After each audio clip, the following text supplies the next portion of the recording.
Hi guys, it's Matt here from MCS-books, and today I'm going to be doing my Q&A. So the other week I sent out an announcement saying thank you for helping me to reach 500 subscribers, and I was going to do a Q&A to say like a big thank you and for you to have the opportunity to ask me anything you want that you might not know about me in the videos that I've posted, etc, etc. I've had quite a few questions, which is really exciting, and there's some really good questions, and I have decided to split the video into two parts. I've grouped the questions by themes and topics, and in this first part of the video I'm going to be answering all the questions that have to do with my favourites, my travel experiences, and my skills and hobbies. The next video will be uploaded soon, and that will answer all the questions about my reading taste, my books, and myself in general. And this is so that I can answer all of the wonderful questions you asked. So I thought I may as well just jump straight into it. So let's start with the questions from the favourites category. So the first two questions are from Miriam, and the first one is, are you a sea or a mountain person? I am a sea person. I've spent most of my life living by the sea, and I like to be by the sea. I like mountains too, and having the sea in front and the mountains behind would be very nice, but if I had to choose, it would be the sea. And then if you would turn into an animal, which animal would you be? I would be an otter. I just think they're really fun animals. They get to have a great time. They get to swim around in the water all the time, and yeah, I think they're very smart also, and they just enjoy their life. So I think I would be an otter. And then the next question is from Celia, and she asks, what is your favourite poem and why? Now, I am not a massive poetry person. I don't just pick up poetry collections, but I do have a favourite poem, and it's actually from this collection. It is Caroline Duffy. Her poem is called Dear Norman. I have turned a newspaper boy into a diver for pearls. I can do this. In my night there is no moon, and if it happens that I speak of stars, it's by mistake. Or if it happens that I mention these things, it's by design. The reason I love this poem so much is I think it's very easy to read it and to understand it as it is, but also it is very open up for interpretation, and I think this poem has a lot of possibilities for queer interpretations. And I deconstructed the poem and the symbolisms and kind of read it from a trans perspective, which I think the poem allows. So the next question is from Mark, and he says, what are your favourite interests apart from books? Definitely film. Cinema is a big interest of mine. Writing is one, although I don't know if that counts as books also. Well, culture. Learning about cultures is an interest of mine, and I guess travel kind of goes hand in hand with that. I guess they're like the top ones. And then the next question is from Jasmine, and she asks, tell me about your favourite, or one of your favourites, module you studied at uni and why it has stood out for you.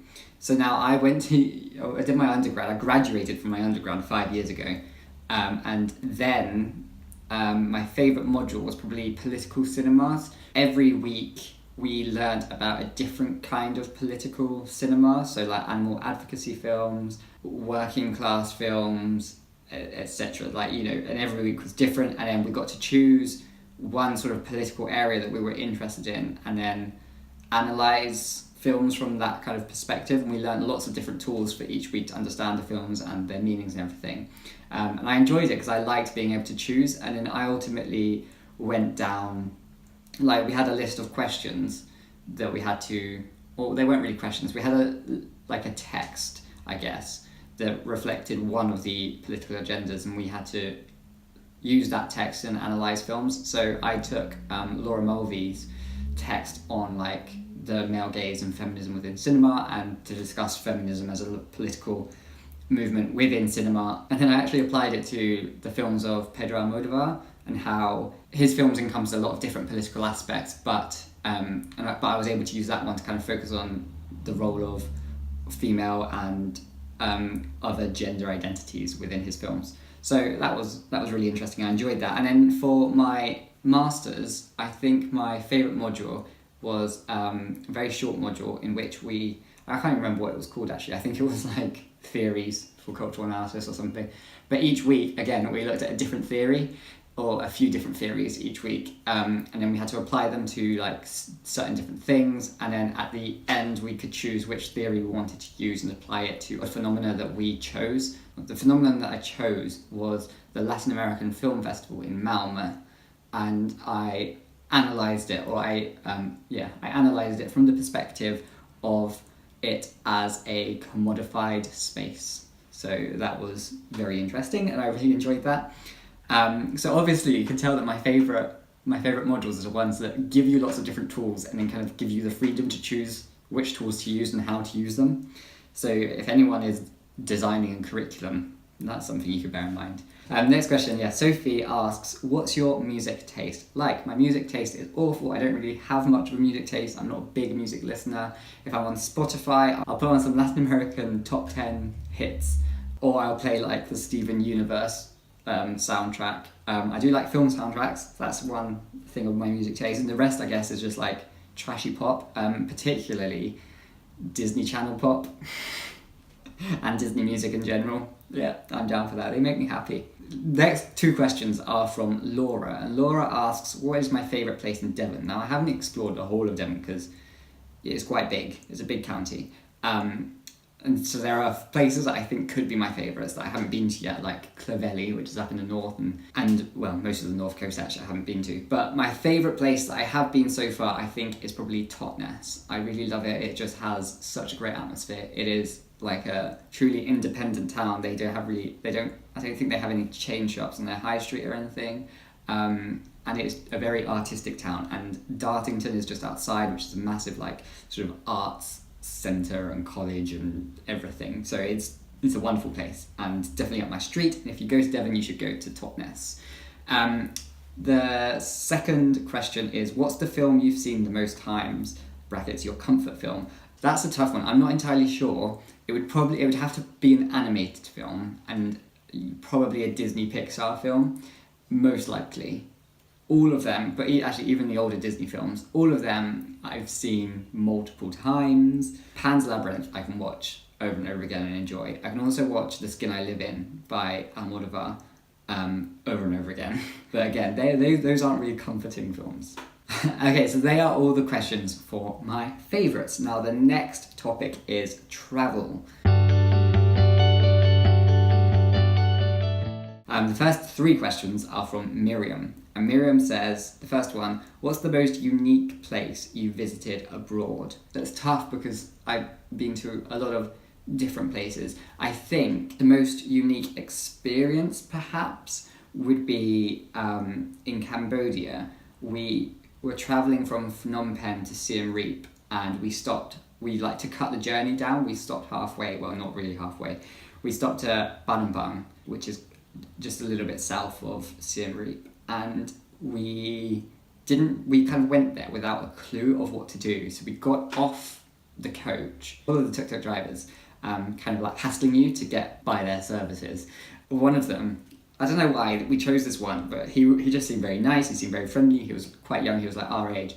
So he took us to our guest house, and then he was like, oh, would you like to just use the tuk-tuk for the rest of the day? Like I can take you around. And we were like, yeah, sure. And then he was like, well, what sort of things do you want to do? And we were like, we don't really know. We haven't planned anything. And then he literally just went, well, leave it to me. And then he took us to all these amazing places. He took us to the Death Cave, I think it was, which is when mass genocide was happening in Cambodia.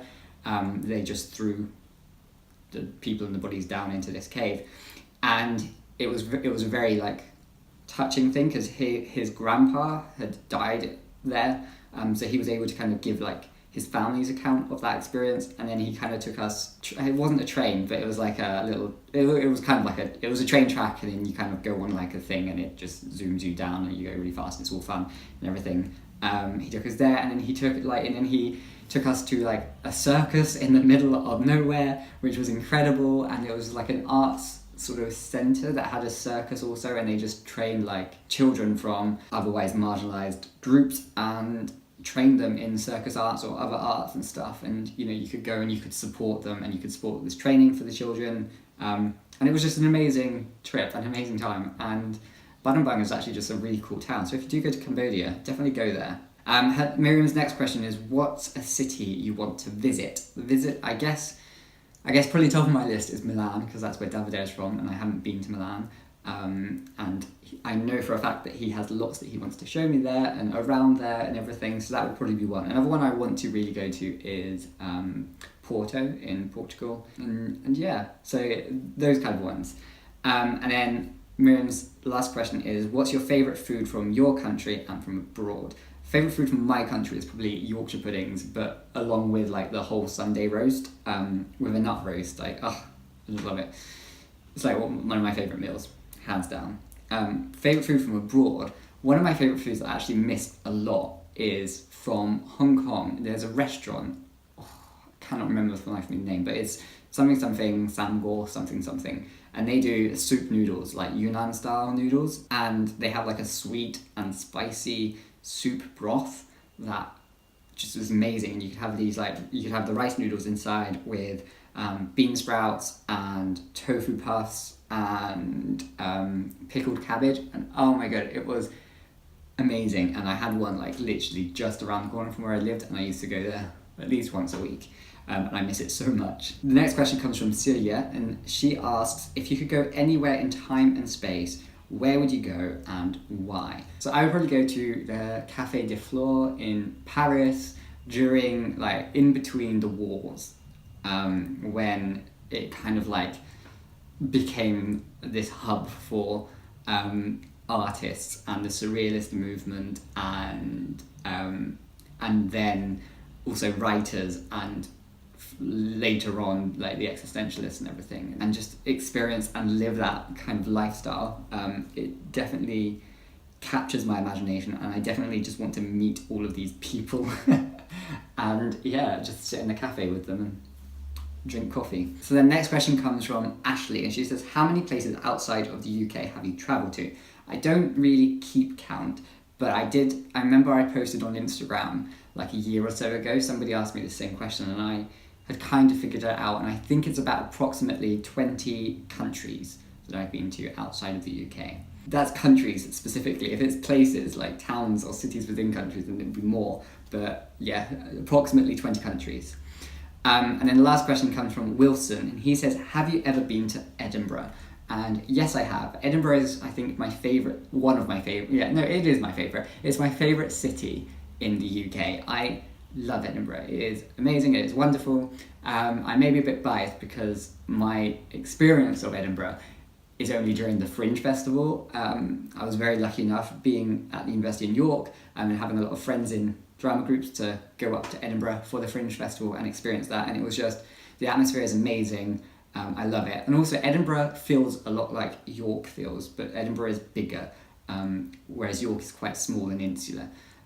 So I really like that, and it is just an amazing city. So if you ever do come to the UK, definitely go up north and go to Edinburgh. So that's all for the travelling topic, and the next topic is skills and hobbies. So the first questions come from Mark, and Mark says, the first one is, what do you think is the one thing that would improve the BookTube community the most? For me, I think one thing that would improve the way the community works, at least, is if we kind of get rid of the notion of authority. I feel like you can't have an authority when it comes to an opinion of books, yet on BookTube, we tend to give people authorities, either based on the amount of subscribers they have or their career within books. That's probably, that would improve things if we kind of lost this notion of authority, but then that's something that should be happening in the greater society, not so much just BookTube. Like, we have just created another form of the societies that we are used to. So we need to change outside to affect positivity inside, I guess. And then he asks, are there any aspects of BookTube that you think are underrepresented or underutilized? I don't think there is. I think there is so much diversity and difference within BookTube. I just think that us as viewers have to make the effort to find them and support them. But they do exist, and whether or not they're underrepresented is a question of what we put value in. Then he asks, do you speak any other languages? If not, what would you like to learn and why? I don't particularly. I would like to learn Spanish because that's the language I'm most comfortable with, and I have the most ability in. I like a lot of Spanish cinema and I like a lot of Spanish music, so it would be nice to watch the films at least without subtitles. I'd also like to learn Italian just because Davidhook, and French because I would like to be able to read a lot of the anthropological, ethnographic texts that I do read in their original language. And then his final question is, I haven't heard/remembered anything about your own writing projects. Do you write? And if so, what are your ambitions/plans? Yes, I do write. I've written 2 books in their first draft. The first one is, I hate it, and that's probably never going to see the light of day. The second one, I like it, and I definitely want to go and do a second draft of it. But I wrote it, for the wrong reasons. At least I went into it thinking it would be a YA book, and then I wrote it, and then in hindsight, I think it's so much more, and could be so much more than just being pigeonholed as YA. And I think there are certain themes and elements to it that definitely need more exploring, without putting any limitation on myself, if that makes sense. And I'm currently in the middle of writing another novel. I'm about 30,000 words in, just over, and yeah, that's a low fantasy book. So then the next question is similar to the first one, and it's from Freda, and she says, I'd love to know if you speak other languages than English. I feel you've talked about watching Spanish language booktubers, but you also study in Sweden, so do you know some Swedish, or do you rely on their Scandinavian English skills? I wouldn't say that I know any other languages. I have some skills in Spanish, but I'm nowhere near fluent, and I definitely need more practice and learning and stuff. The reason I watch Spanish-speaking booktubers, I don't watch them so much now, but I did when I was studying Spanish 2 years or so ago in Hong Kong, because it just helped to practice. Swedish, man, that language is tough. They have too many vowels.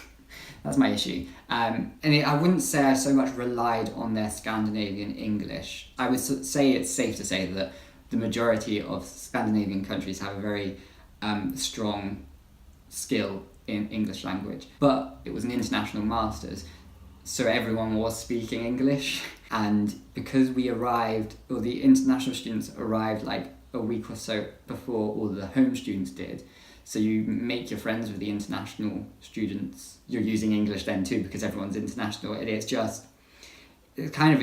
not so much relying on the Scandinavian English, it's just relying on the fact that we are a widely international group and our main language is English. Very little words I can say in Swedish. Then the next question comes from Anthony. He says, how do you make such cool videos? Well, thank you, Anthony. And what editing software do you use? I do everything on my iPhone, film it, and then put it into my Mac. And I use iMovie to do the main editing. If there are things that I can't do in iMovie, I do them on Keynote, which is the PowerPoint presentation creator, which is free on the Mac, and then I just export it as a movie and put it into iMovie, and then chop and put it in places that I need it to be. Because iMovie, you can only put one picture in at a time, so if I ever need to do something more, I have the free Adobe Photoshop, app on my phone, so I put pictures into that, edit them, and then give them a transparent background, and then link them to my computer or my Mac, and then put them on, and that's that. It's a case about fiddling with what you do have and learning the scope of what you do have. I think once you start looking into it, the more you actually realise you can do, and YouTube is a big help. So if you just type into YouTube whatever software you're using, or whatever program or technology you're using, if you just look on YouTube for videos on how to do this, or beginner's tips for using them. It gives you like a great idea of what can be done, and then you can just learn to push it further. So that's what I've done. I haven't had to pay any money either, which is great. So then the next question comes from Davidhook, and he says, let's say that you were offered a certain amount of money so that you could live from doing BookTube. What would you like to explore more with your channel? Okay, if I was earning from BookTube and earning enough to do BookTube as a job, I would make less videos with a much greater quality. I would probably do one every other week, or even once a month. Well, no, probably one every other week. But yeah, I would put in a lot of work into making them like little films in their own right, and they would predominantly all be some sort of video essay. So looking at Kurzgesagt or Nerdwriter 1, it would be that style, but about books. So yeah, you know, perhaps you're lucky that I'm not making any money from this because you're getting more content, but the quality would be a lot better and I would dedicate a lot more time than I already do. So then the next question comes from Alex, and Alex says, what would you present / teach in a standard 50-minute English / literature course? Whether just one class session or a whole semester, like a certain theme perhaps. I would probably, because I'm not an English literature aficionado or whatever, I would probably teach a course, perhaps like a module, on using critical cultural theory and using literature as a tool for doing ethnographies or making ethnographies. Be very much learning like anthropological theories and tools, and then just simply learning how to sort of adapt them to different things and particularly different books. So I guess once a week it would be a different book with a different, matched up with a different tool.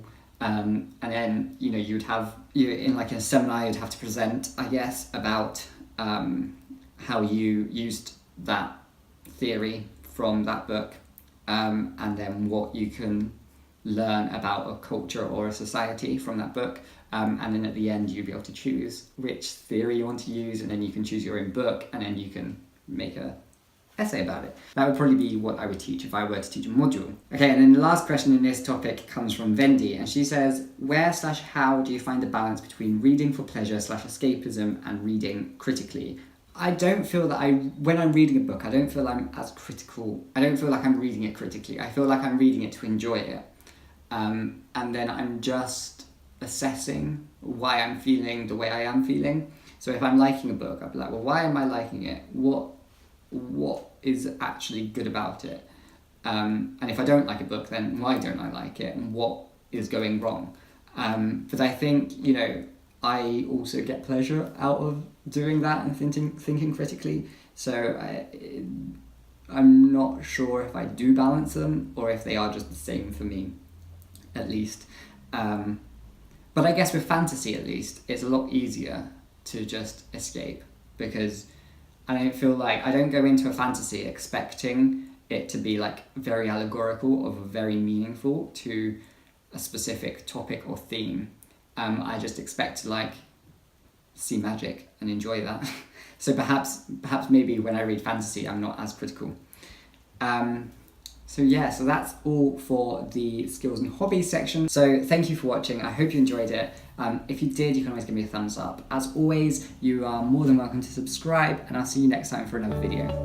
Bye bye.